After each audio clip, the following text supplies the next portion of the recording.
कोई हक।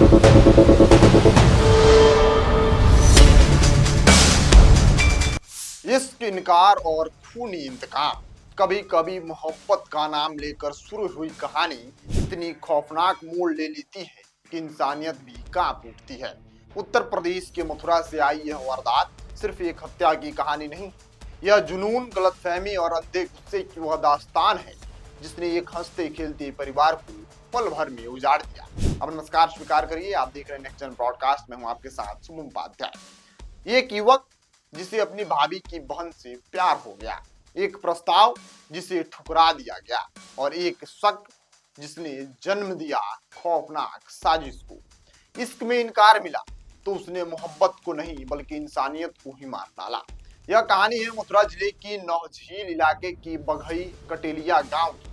एक शांत सा गांव जहां रोजमर्रा की जिंदगी अपने रफ्तार से चलती थी, लेकिन रविवार का दिन इस गांव के लिए एक ऐसी सुबह लेकर आया जिसे शायद कोई भूल नहीं पाए। 23 साल का दीपक, परिवार का सबसे लाडला और छोटा बेटा, उसका बड़ा भाई प्रमोद और उसकी पत्नी करिश्मा। घर में सब कुछ सामान्य था, लेकिन दीपक के दिल में एक तूफान पल रहा था। दीपक अपने बड़े भाई की साली को बेहद पसंद करता था। उसने अपने दिल की बात उसके सामने रखी, शादी का प्रस्ताव भी दिया, लेकिन लड़की ने साफ इनकार कर दिया। इनकार जो हर इंसान का अधिकार होता है, लेकिन दीपक इसे स्वीकार नहीं कर पाया।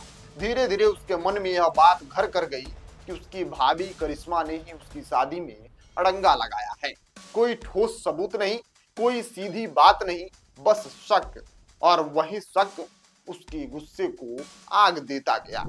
परिवार के लोग शायद इस उबलते ज्वालामुखी को समझ नहीं पाए, और फिर आया वो दिन जब यह ज्वालामुखी फट गया। रविवार का दिन, घर के अंदर सामान्य माहौल, लेकिन दीपक के हाथ में एक था धाराधर हथियार और दिमाग में था बदले का जुनून। बताया जा रहा है कि अचानक उसने करिश्मा पर हमला कर दिया। बेरहमी इतनी कि उसने उसका गला रेत दिया। घर की चार दीवारी के भीतर चीख गूंजी, लेकिन तब तक बहुत देर हो चुकी थी।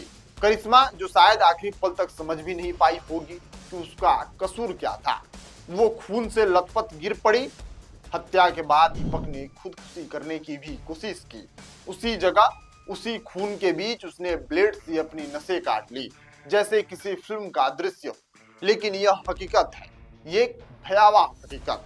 घर में चीख पुकार मच गई, परिजन भागते हुए पहुंचे। दोनों को आनन फानन में कम्युनिटी हेल्थ सेंटर ले जाया गया। डॉक्टरों ने करिश्मा को मृत घोषित कर दिया। दीपक की हालत बेहद गंभीर बताई गई और उसे जिला अस्पताल रेफर कर दिया गया।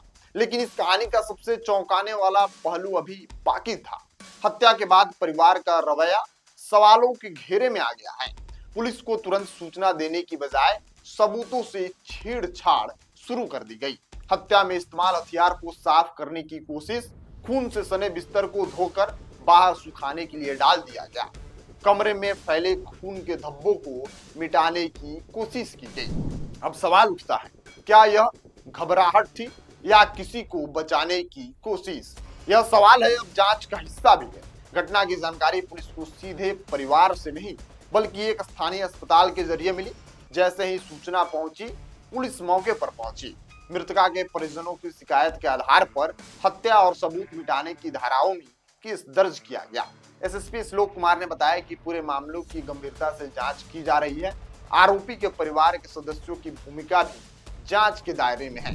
गांव में सन्नाटा पसरा है, लोग फुसफुसा कर बात कर रहे हैं।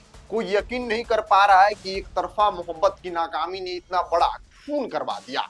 यह सिर्फ एक क्राइम स्टोरी नहीं है, यह एक सामाजिक सवाल भी है। क्या हम अपने बच्चों को इनकार स्वीकार करना सिखा पा रहे हैं? क्या हम उन्हें यह समझा पा रहे हैं कि प्यार जबरदस्ती नहीं होता? और क्या हम परिवार के भीतर पल रहे गुस्से और मानसिक तनाव को समय रहते पहचान पा रहे हैं? दीपक का प्यार अगर सच में प्यार था तो वह समझदारी और सम्मान से भरा होता, लेकिन यह प्यार नहीं, स्वामित्व की भावना थी। एक ऐसी सोच जो अगर मानती है कि अगर तुम मेरी नहीं तो किसी की नहीं होगी। और इसी सोच ने एक मासूम महिला की जान ले ली। करिश्मा, जो शायद अपने घर परिवार, सपनों और जिम्मेदारियों में व्यस्त थी, उसे इस बात का अंदाजा भी नहीं होगा कि वह किसी के गुस्से का निशाना बनने वाली है। अब एक परिवार उजड़ चुका है, एक महिला की जिंदगी खत्म हो चुकी है, एक युवक अस्पताल में जिंदगी और मौत के बीच जूझ रहा है और पीछे छूट गए हैं कई सवाल, कई आंसू और एक खामोश गांव। इश्क जब जुनून बन जाए, इनकार जब अहंकार की चोट पहुंचाए और गुस्सा जब इंसानियत पर भारी पड़ जाए, तो अंजाम अक्सर ऐसा ही खौफनाक होता है। यह वारदात हमें चेतावनी देती है, प्यार में इनकार अंत नहीं होता, लेकिन उसे स्वीकार ना कर पाना कई जिंदगियों का अंत जरूर बन सकता है। मथुरा की यह घटना एक बार फिर यह सोचने पर मजबूर करती है कि समाज को सिर्फ कानून नहीं बल्कि भावनात्मक समझ और संवेदनशीलता की भी जरूरत है। फिलहाल पुलिस जांच में जुटी है, कानून अपना काम करेगा, लेकिन जो खो गया वह कभी वापस नहीं आएगा। और इस कहानी का अंत एक खामोश सवाल के साथ होता है, क्या मोहब्बत का नाम लेकर की गई यह दरिंदगी सच में प्यार थी या फिर सिर्फ एक खतरनाक जुनून था? आप क्या सोचते हैं? अपनी राय प्रतिक्रिया कमेंट बॉक्स में लिखिएगा। मिलते हैं आपसे अगली वीडियो में, तब तक के लिए आप बने रहिए नेक्स्ट ब्रॉडकास्ट के साथ। मैं शुभम उपाध्याय, बहुत बहुत धन्यवाद आपका।